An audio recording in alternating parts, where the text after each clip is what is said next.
ఎన్నికల ఫలితాలను ఎట్లా చూస్తాం చారి? ఎన్నికల ఫలితాల రకంగానే చూస్తాము, ప్రజా తీర్పు పరంగానే చూస్తాము. దాంట్లో వేరే రకంగా చూడడానికి ఏముంది?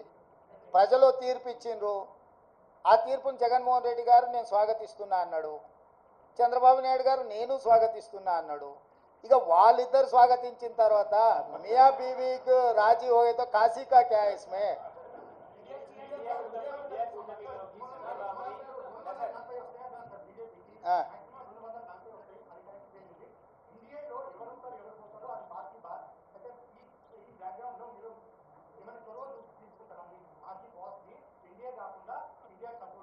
నీ సూచన ఏంది రాహుల్?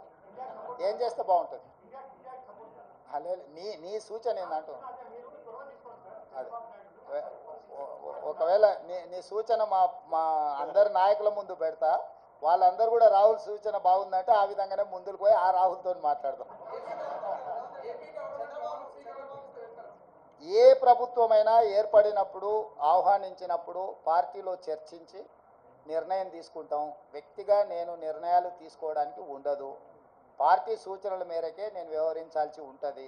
ఇది సిద్ధాంతపరంగా, రాజకీయ పరంగా పార్టీ తీసుకోవాల్సిన నిర్ణయము.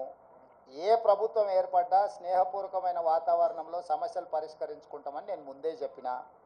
ఈరోజు కూడా నేను ఆ మాటకు ఉన్నా. ఆంధ్రప్రదేశ్లో ఏ ప్రభుత్వం ఏర్పడ్డా ఆ ప్రభుత్వంతో సంప్రదింపులు చేపట్టి రాష్ట్ర సమస్యల్ని శాశ్వతంగా పరిష్కరించుకుంటాము. ఉమ్మడి క్యాపిటల్ చట్టపరంగానే సమస్య పరిష్కారం అయిపోయింది.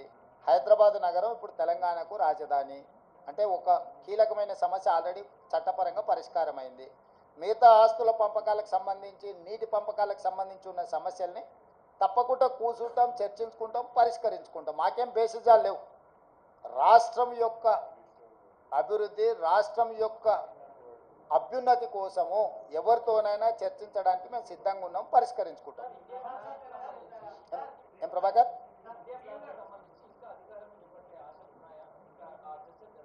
నాకు తెలియదు, నేను ఢిల్లీకి వెళ్ళలేదు. ఇండియా కూటమి ఢిల్లీలో చర్చలు చేస్తారు. మన వాళ్ళు ఎవరైనా ఉంటే అక్కడికి ప్రశ్న అడగమను.